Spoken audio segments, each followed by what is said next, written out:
Hello, Brother Scott and Sister Laura. My name is Rachel. Thank you for buying for us this sweater sewing machine as the Women of Love. This is going to change our lives and income. We are also going to teach others what we have learned. Thank you so much. May God bless you. We love you.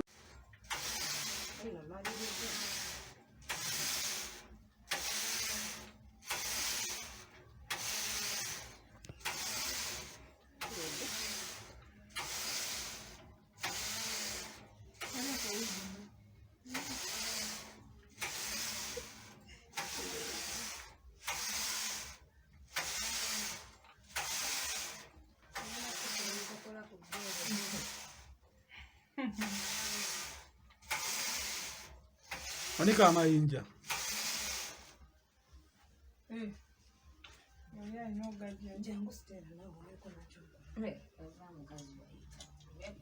Omwe yandigawanise.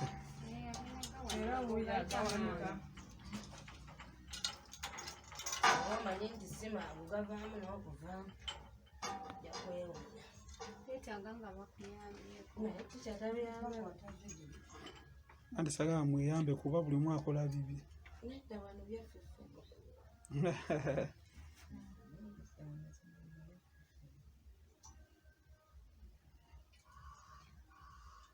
Unabo okoze workshop yo jja kubayita bakwatireko.